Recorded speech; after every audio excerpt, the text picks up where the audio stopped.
I think one of the most important things about Miranda is just the family itself.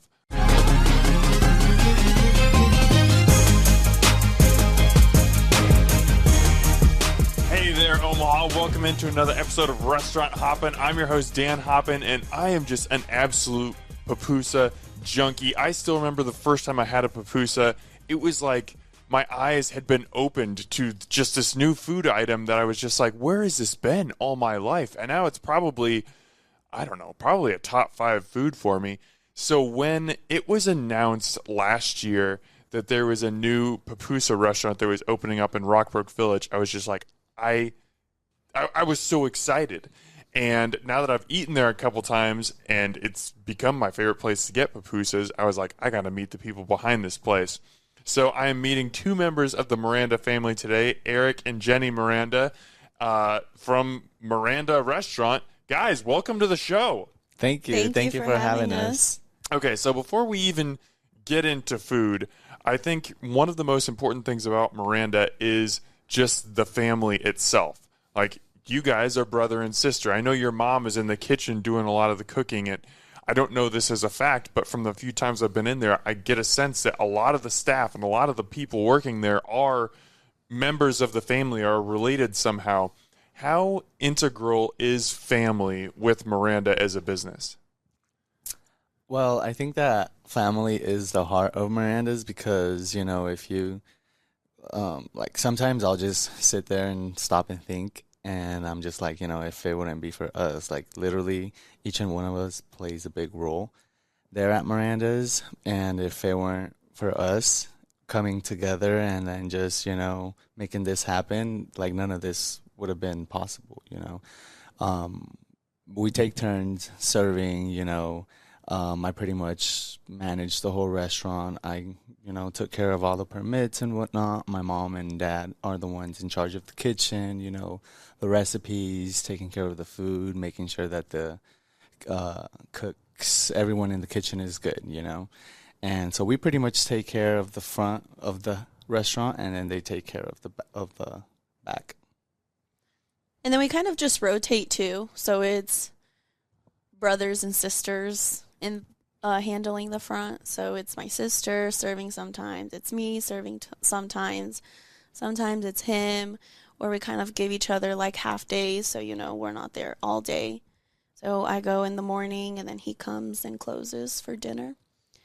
So yeah, because it's stressful because, you know, with the hours being with what they are, we have to be there all day, you know, especially starting off, you know, because first impressions are everything. So, you know, we have to work on that. And, you know, we just want everyone to always feel welcomed and to sense that, you know, because we're all family oriented. So we want everyone to, you know, feel welcomed and see the smiles, see how family oriented the whole restaurant is. And leave satisfied. Absolutely. As much as I've enjoyed the food at Miranda, I would say one of my probably favorite memories of eating there is I came in one time and I had breakfast and really, really enjoyed it. And so I came out and I wanted to say thank you to you guys for serving me. And the restaurant was still, it was pretty early in the morning, so the restaurant was still relatively quiet. But I came out and, like, you guys were all having breakfast together. Or it wasn't everyone, but, like, there was, like, four or 5 different people having breakfast. And I was just like, I feel like I'm in these guys' home, like, sharing breakfast with them. Like, this, it's just really cool to see how connected you all are. But I'm sure it's also very difficult working with family sometimes. You've got personalities. You've got history with people. I'm sure that heads butt sometimes too. What are the pros and cons of working so closely with family in the restaurant? I would say a big pro would be spending time together. So I get to spend a lot of time with my parents, you know, siblings that we don't really... Before that, we did spend time together, but it wasn't as much. So now I'm lucky, you know, to have that time with my parents. And then one of the cons, like you said... dealing with each other. Dealing with each other, yes, because... in my opinion, I do have a very strong personality, and then my mom does also, so we kind of, you know, bump into each other a lot. But then at the end of the day, it's all okay because it's just in the middle of the rush and stress, but it just happens. It's a family restaurant. It's going to happen. We just, I mean, of course, right there in the moment, with, wanting everything out on time, getting to everybody on time, taking drinks, the to-goes, the phone, getting the food prepared, because, it's just family, so it's just us doing everything. But yeah, like, in the moment, obviously we're all gonna be like irritated, mad, just annoyed, and like just please get out of my way and let me do my thing, But at the end of the day, we just laugh about it, and we're just like, it's just funny to us that when we get the whole restaurant closed up and we see the results, and when we see that everything came out good, it's because we're lucky enough to get rushes, People are coming in, traffic is picking up, so, it's a good thing. Mm-hmm. Well, that's the interesting thing about working with family or with friends is, like, usually the people that you're closest to, because you feel comfortable and safe around them, they're the people that you're most likely to lash out at. Yeah. But also at the end of the day, because you have so much trust and so much memories built up with them, you're most likely to forgive them and to know that your relationship is built on love, not, the success or failure of the restaurant. Even if the restaurant went away tomorrow, you guys would still be family and you'd still love each other. At least I hope you would. Yeah. But Miranda's not going away anytime soon. You guys are off to a great start. And if anyone is watching or listening to this and it's just like, I need to check this place out and get some great Salvadoran food in my life, Miranda is located in Rockbrook Village, which is right off 108th and Center. So I've brought up pupusas. Pupusas are one of your main offerings, but it's not the only thing you offer. You guys kind of cover the whole spectrum of Salvadoran food. If somebody hasn't had Salvadoran food and they're just kind of hearing about it for the first time, how would you describe it? Like, what are the flavor profiles, spices, main dishes? You can take that question in any direction you want to. Well, so like when people come in and they ask me, what's your favorite thing on the menu? I sound so biased saying everything because, everything is literally so good. Yes. And we grew up eating everything, that was just how we grew up. But if I were to explain what Salvadorian cuisine is, it's just, I don't know. I feel like all of the food, Salvadorian food, just tastes so, homey.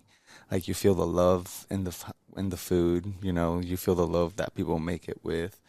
For example, when I go back to El Salvador, I literally come back with like 20 pounds heavier because it's just. And you feel it in 1 week. Like you go for a week and you come back, and I'm just like, Yeah, I don't know. It's just the way people show love, I guess, over there. Every time you go visit, like us, when we go back, we have to visit all the family. So cousins, aunts, uncles, all kinds of family. And the first thing they do is sit you down at the kitchen table and wait for your food to get served. Yeah, and you cannot say no because the food is already coming out. Like by the time you say yes or no, the food already there. Yeah, you see them walking with your plate. So the food is like the gathering point. That is the thing it's the gravity that brings people together. Yeah, there's something going on, there has to be food. There's any get together going on, there has to be food. There just can never be nothing, Interesting. And I would also say, because a lot of people think, because it's Hispanic food, spicy. But I would say that our food is not we're not really known for like spicy. We have spicy sauce that we make. I love the spicy sauce. Oh my gosh, it's so good. But yes, the food itself is not heavily spiced. It has a lot of spices to it, but it's not spicy. Yeah. Mm-hmm. Yeah. What are the difficulties of introducing a new cuisine to people? Because there are other places that offer Salvadoran food in Omaha, but not a lot. I'm sure that you guys get a lot of guests who are having pupusas or other dishes on your menu for the first time. What is it like to kind of be that conduit for them to try something for the first time? Well, I would say just recommending something like a dish that's not too heavy, something light. And like for example, I feel like we have a lot of vegan options on our menu. For example, like with the pupusas, they don't have to have meat in them. And there's a lot of people that come in and ask if we have vegan stuff on our any vegan options. We also have the cactus tacos. Cactus tacos, like our the Salvadoran enchiladas. We also have a lot of stuff on the menu that is so we have a lot of stuff that we make that is not actually on the menu. So I try to upload everything on our socials, Instagram and Facebook. For example, like the Salvadoran enchiladas, those aren't on the menu, but we make them, and those also don't have any meat in them. But if you want to add any meat to any of our dishes, you're more than welcome to. But yeah, we have a variety of different options from cassava yuca. Have you tried that? I don't believe I've had it at your place yet. I've had yuca. I love yuca chips. Delicious, but I don't think I've had it at Miranda yet. Yeah, so we actually just started making this dish called nuegados, and they're made from yuca. I think I'm not exactly 100% sure how our food is made. I just grew up eating it. I never asked any questions. I do not know how to cook, and I just stay away from the kitchen. I let my mom handle all of that, but yeah, we just started making a new dish. It's called nuegados, and it's actually made from yuca, but it would be more like a dessert because it comes with like the syrup, and the syrup we make it from scratch too. It's like little pancakes from yuca. Like little yuca pancakes. So good. You have to try that. That sounds delicious. Yeah, and then you just dip them in the syrup that they make, and yeah, it's amazing. It sounds phenomenal. I feel like we have a lot of like dessert stuff, like our empanadas de plátano, which are custard-filled plantains. We have the sweet fried plantains, which are also sweet. I feel like a lot. The yuca cakes. Yuca cakes. Yes, those are sweet. Yeah, I feel like we have a lot of sweet and savory stuff. Mm-hmm. Yeah. Right now, we're actually working on updating the menu because the one that we have now, since everything moved, just happened so fast. Yeah. We found the spot in August, and then by October, we had signed the lease. So then November, we just focused, just to remodel the whole place, clean everything up, and get everything going. And then, plus each and every one of us has our own personal life that we have going on, plus our careers, because I have my career aside from this. And we also have a construction company that we deal with too. So, we do busy roofing, people. siding, and then I do insurance. So that's my personal job.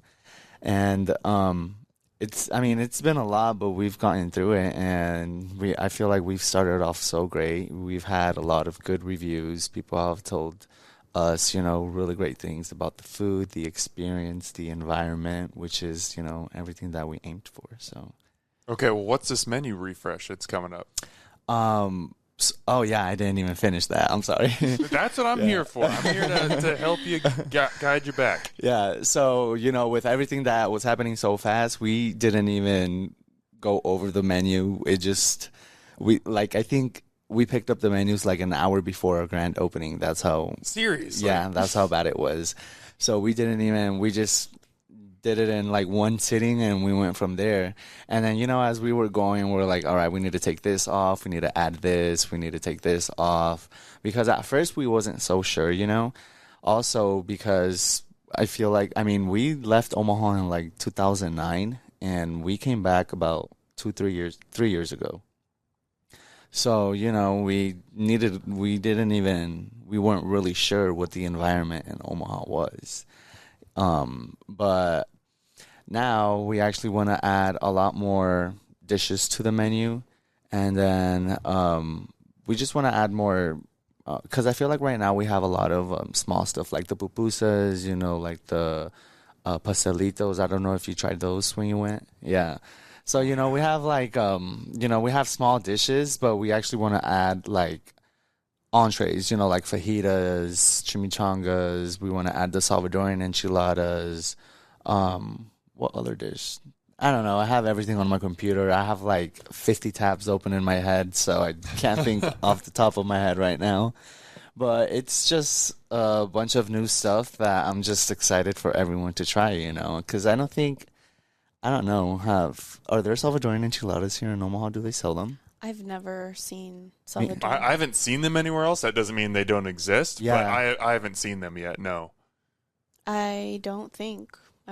I've been to plenty Salvadorian restaurants, but I don't think I've seen Salvadorian enchiladas anywhere. I don't know. I mean, yeah, like they probably do exist. We're just not aware. Okay, so you talked about how fast the timeline came together. I want to talk about that. The first date that you mentioned was last August. So this would have been August of 2024 is when you found the current space and started looking into it. Had you guys, like, okay, where did the idea for a restaurant come from? Like, did your family have experience in the restaurant industry? Were you looking to start a restaurant? Did this opportunity just come up? Like, how did Miranda start? So we moved to Evansville in 2009. We literally just picked up and left. My mom and her sister decided to, meet in Evansville. My uncle had a store there, and they all three came together. So they decided to run two grocery stores and a restaurant. And then my aunt decided to go independent. So she just wanted to open up her own restaurant because the one that we're running was more like a to-go because it was like a taqueria, it was like tacos and just small stuff like that. It wasn't really like authentic Salvadorian food. And then my aunt actually opened her restaurant in Evansville, Indiana in 2020, I believe. And then my mom would actually go and help her out whenever she could. And then my dad would come back here to Omaha because my brothers had the construction company. So then my dad would come here, and then he would come help them out. And then they just got to a point where the company was doing so good, so he wasn't able to go back to Evansville. So then he just stayed here full time. Then I graduated college in 22. Then I moved back, and my sister's husband actually started working with my brothers also. So then my sister moved back like 3 months after me. And then, she ended up graduating college over there. So then she came back. So little by little, we were all everybody came back to Omaha just step by step. Yeah. Step by step. And then my mom was just at home and she was like, I'm pretty much retired. I have so much time on my hands. All I know is food, cooking. Like, why not do what my sister did and just open up a restaurant? And she told all of us, she wanted to, open up a restaurant. And then we were just like, why not? Let's do it. So then we went to go check out the spot, where we're at now. And we thought, it's perfect. So we just went in for it. When mom brings it up to you that, hey, I want to open a restaurant, did you guys go into this with the understanding that it's, for the family, it's all hands on deck? It's, we might have our own careers, we've got this construction company, but still, everybody is going to be expected to pitch in here because this is a family affair. Did you guys just know that going in? Well, I'm not even gonna lie. To be honest, at first I didn't really want to do it because I was scared, and then I had my career and I knew what I wanted to do. Ways to move up with what I was doing. But with this now, it's for us. We're like our own bosses. We have food every day. But some of us were like, let's do it. And then the other half were like, no, let's not do it. But I don't know, we just all agreed to it. Yes, I guess. Yeah. And We just all kind of. we were just all like, okay, whatever, let's just do it then. And I mean, we were scared and nervous, excited, all of the above. Because, also we were, like I said, we had just moved back to Omaha and we were just excited to see how our food was going to do here with the community. But, luckily it's been doing good. You mentioned that everybody kind of has their role within the restaurant. Did you kind of fall into those roles naturally, or did there have to be discussions like, okay, Eric, you're going to handle all the permits. Jenny, you're going to be handling most front house. I mean, I know Mom was going to be doing the cooking. That was determined. But how did everybody else kind of find their place in the restaurant? I think it was a little bit of both because I remember my brother, my older brother, he's 2 years, he's the middle one. He's 2 years older than me. He's the one that found the spot on Facebook Marketplace. And he sent a message in the family group chat, so we all went to go see it. And then after that, I was the one that just started meeting with the previous owners of the restaurant. So then I don't know, for some reason it just got thrown into me, and then I started going to the meetings. I started applying for all the permits, getting everything transferred, and my other two brothers were taking care of like the interior, the remodeling, the painting. Then my mom and dad were in charge of, getting all the dishware, silverware, so we could get up and running. And my sisters were pretty much helping with the cleanup and getting the place together too. So it was a little bit of everything, being involved with everything. Yeah. Everyone being involved with everything. Now, December 12th, 2024 is your first day open. You're talking about finding the space in August. That's a lot that's happening in a very short amount of time. In just a few months, you had to remodel the space, get all your permits. I don't know how many employees you guys had to hire or if it was just family, but like train everyone, like figure out your POS system, what you're going to have, develop all the recipes, develop menus, like completely forming a concept in that amount of time is very, very difficult to do. How did you guys do it? I don't even know, to be honest. Trust me, it was a lot. We were so stressed out. We struggled to get where we are because, our grand opening, it was very hectic, but I guess that's good, We had both because, we had the main room and the party room both full. And it was the first day? Yeah, it was just people after people after people. It was crazy all day. All day. And then, we had seen the menu, but of course we weren't like, it's just different, once you're up and running and then everything is so new to you. And the system also, we had never used Toast. We started off with Toast and now we have Clover. The system, and then I think a month after we had opened, like the system just completely shut down on us. And I think we were like that for 5 days. Without a POS system. Yeah, without a POS system. Yeah. And then the phones weren't working, so the phones were off for also, it was like 2 weeks that the phones were off. So then we were struggling with that. And then, with the rushes and whatnot, we were struggling with the food presentation. Yeah, struggling a lot. Yeah, because it was we were just so unprepared, unorganized. But we had thought, we're ready. We're ready for everything that's coming our way. But little did we know. But, throughout time, we were learning, and now we've gotten a lot better. So take me through you guys' emotions in those first couple weeks and maybe even months where sometimes it just feels like everything's hitting the fan and it's not going the way that you expected it to. I mean, was there any thought in your head where it was like, oh boy, did we jump into this too soon? Or is it more just put our heads down, we got to figure this out and get through it because there's no going back now? What were your emotions like? Well, with winter going on, because, we also had to keep in mind that we didn't open in the best season. Winter was coming, the snow, plus the holidays. So I think a month after everything we had open and whatnot, I was just I think I was just getting overwhelmed.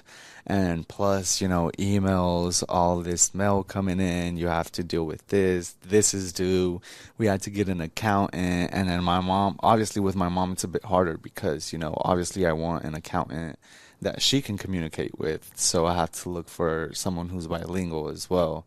And then, it's always with, like, who you can trust. Who should I go with? Who do I need to go with? Should I go with this person? So I did get to some point where I was just like, why did we do this? What did we get ourselves into? Well, like, oh my God, like, what are we doing here? And I don't know, sometimes you just have to sit down, relax, and then just see, like, all the good that's coming from it. Because, it's going to be a tough path. Nothing's going to be easy. So, But it's all worth it. yeah. Jenny, at what point did it feel like stuff started to slow down? And it wasn't just like, I'm not even talking about business or customers or everything, but just as a restaurant, like people figured out their roles in the restaurant and things started to feel a little bit less crazy. It's like, okay, we're figuring this out. We can do this. When did you start feeling like that? I would say actually not too long ago. I would say around February. Yeah, because, she still has her second job, and then my sister had to quit her job, and we were just seeing how things were going to work out, like who's going to be in the morning, who's going to release the morning person so they can stay in the afternoon, who can be here, on the weekends so we can rotate and, everyone get one Sunday off at least. Because, at the end of the day, like some of my brothers and sisters, they have families. So, of course, they want to, be back to having their Sundays off, spending time with family, going to church and whatnot. But right now So it's very stressful being the siblings without a family and kids because, you're expected to be there. Right, yeah. You don't have that excuse to get out. Yeah. So it's me and her. But so my sister, we have one sister in Indiana, actually. She's moving down here the 20th, April 20th. So she's pretty much going to be taking my role because in the summertime, I stay busy with, with our construction company because, with all the roofs and siding and painting jobs that my brothers get, I help them out with their paperwork. And then, I have my insurance stuff that I have to deal with too. So now you guys mentioned that like a huge part of Salvadoran culture is food. It's when you get together with somebody, you get together around a table and food is coming out and you're going to enjoy meals together. Like that's a big part of gathering, getting people together. How meaningful is it to you guys that now you're providing that to other people and that you are that gathering space and you're the ones who are nourishing people. You're the ones who are bringing people together and helping them, establish connections. I've never even really looked at it that way until now that you just mentioned it. Like, what a nice way to put it and see it. Because, we're the ones, bringing people together. We're giving Omaha a taste of what we had growing up. Yeah. And, we just, because, all the dishes on the menu, it's just, normal to us because, it was just what we grew up eating every day. So, it's nice to see everyone just enjoy the food that my mom makes because, everything is my mom and how she makes it. I feel like even just a normal ham and cheese sandwich, we can make it the same way, but just if because it's coming from her, it's so you feel Mom's it cooking tastes will different. always be twice as good as anyone else's. That's just how it is. Yeah. Like, yeah. And I'm just like, I literally did nothing different than you. Like, why does yours taste different? But yeah, it's just that, We cooking just want from a mom. everything to come out looking pretty, hot, good. Yeah. Okay, I want to talk about the menu a little bit. Pupusas, for anyone who hasn't had one before, just kind of walk me through what a pupusa is and then tell me what is it that makes this food such an important part of Salvadoran culture? So if you go to El Salvador, you're going to see pupusas everywhere. The most popular over there would be, I'd say, the cheese and bean, cheese, and the mixed revolta, which is the cheese, bean, and pork. And they're little masa discs that are stuffed with so they're meats and cheeses and vegetables and stuff. Yeah, handmade corn tortillas. Yes. So they add water to the dough, and then they turn the dough into a little ball. And then once it's into a little ball, they stuff it with any options of any filling of your choice. and they close it up. They clap it and turn it into like a disc, flatten it out, and then they put it on the grill for it to cook on both sides. So The one that always catches people's attention is the cheese and loroco one, which is a green flower in El Salvador. And nobody ever knows how to describe loroco. Till this day, still nobody can describe what it tastes like. So it's kind of hard describing that one to customers because they always ask about it. Because, loroco, nobody knows. When they come, they have no idea what loroco is, and they see it on the menu. yeah, it's because loroco has a very unique taste to it. So I feel like there's no in between. You're either gonna hate it or you're gonna love it. Personally, me, I've never liked it. I love it. I love it. I think out of the 6 of us, I think I'm the only one that doesn't like it. But yeah, some people, they come in and they're just like, you know what, I'll give it a try, and they always end up trying it, and they end up liking it. And they end up liking it, yeah. Well, I haven't had a loroco pupusa yet, so I'm gonna have to come back in and see if I'm on Team Eric or Team everyone else. If I love it or hate it. I like most things, I would assume. I wouldn't say it's like really strong. I think it is very, very strong. I don't know, even the smell to me. I just tell people, I'm sorry I failed you as a Salvadorian there because I just can't do loroco. So pupusas are a street food in El Salvador, and I've never been to El Salvador myself, but I've been told that they're just like sold in street carts like everywhere. Like you can't throw a rock and, not have it be within a distance of one of these carts because they're just everywhere. Like, obviously we don't have that here. I mean, there are restaurants scattered around Omaha that offer pupusas, and they're good, but they're not nearly as prevalent. And I would say there's a great percentage of Omaha residents who've never had one or maybe don't even know what they are. How meaningful is it for you guys to be able to introduce this food, like something that is so important to you and your history and your culture and your family, to Omaha for the first time? Like, there are people who come into Miranda who might never have a pupusa if not for you. Like, does that kind of like rock your brain a little bit? How meaningful is that? Well, we wanted to focus on that too because, growing up, so we noticed that we would always see the Salvadorian restaurants, were in like deep, deep South Omaha, and they weren't really well known. And then you would go to like these Mexican restaurants, and then the inside, they would be so nice. They had like a full bar, like the interior was just decorated. And there were like, upscale, nice restaurants, fancy. And we just wanted something, a little more modern, and we wanted to come out a little more west of town. And we just wanted the restaurant to be, that's what we focused on, the greenery, for it to be, modern and people just feel that good energy. And that's why we also focused on having the grass wall, because of how that's a thing now. People taking selfies and with the LED lights and everything. So it's helped. So yeah, people usually like to go over there and take pictures of their kids next to the sign.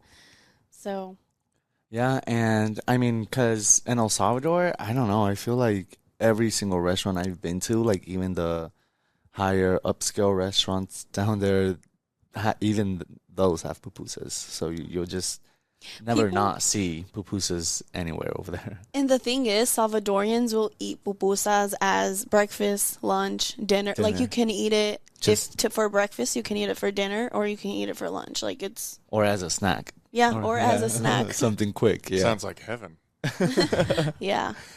Yeah, but trust me, I've learned to control myself because I did put on a few pounds since we've opened.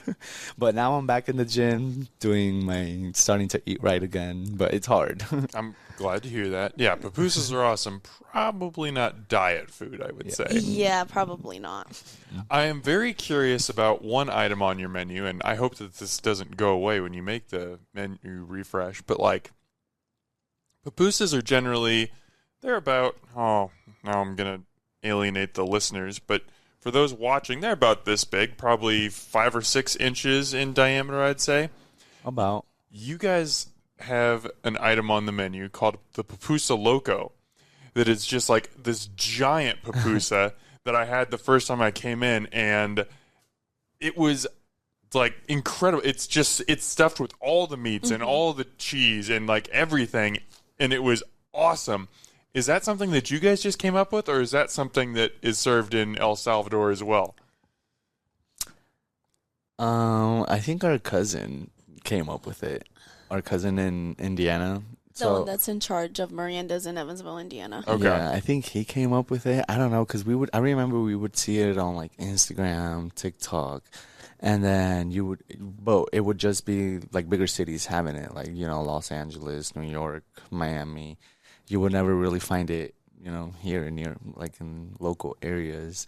So we just thought it would be cool to have one. I don't think they have pupusa loca in El Salvador. Well, I wouldn't. I mean now, yeah, because back then you wouldn't even hear about like, chicken pupusas or like steak pupusas or like, cheese with squash. It was just pure cheese or cheese bean or the mix, cheese, bean, and pork. Nothing else.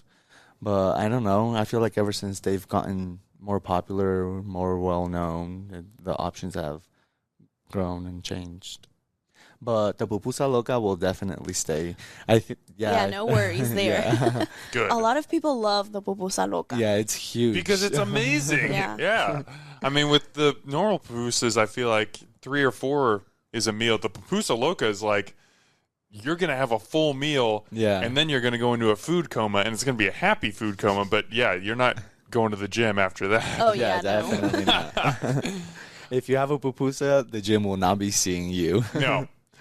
I know we're running short on time here, but like I also want to ask you guys about the other side of your menu, is because it's Miranda Pupuseria and Taqueria. So what was the thinking behind offering tacos as well? And I'm someone who's, maybe I'm just not very knowledgeable. I don't know if tacos are a huge part of Salvadoran culture as well, but what made you want to offer tacos alongside pupusas and a lot of the traditional Salvadoran dishes?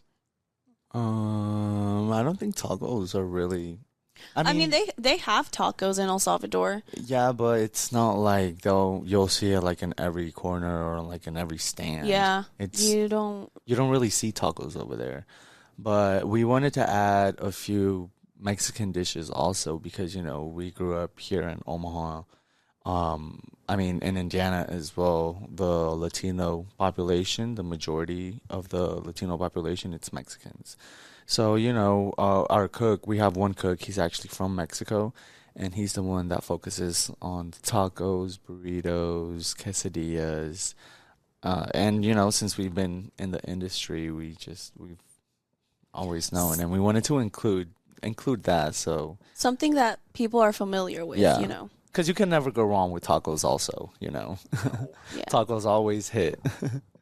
So as you guys, I know that Miranda hasn't even been open that long, but as you guys look back at, I mean, shoot, last August, I mean, that's like, 6-7 months, maybe a little bit more than that as we're recording this, but definitely less than a year. I mean, how quickly everything has come together and just all that you've been through as a family, like, how meaningful has this restaurant experience been to you, and how excited are you for what it's going to continue to evolve to be in the future? It's definitely helped me grown a lot, my knowledge. Now we're just excited to see how summer goes. It's our first summer, nice weather. People love the nice weather. Patios opening up. Patio season, baby. Yeah. Yeah, and we just got our cocktail menu out. So we have that out. We are gonna start doing bottomless mimosas on Sundays, happy hour. But yeah, right now our main focus is gonna be getting the patio up and going and getting ready for summer. Getting our new menu out, and then just welcoming people for our happy hour.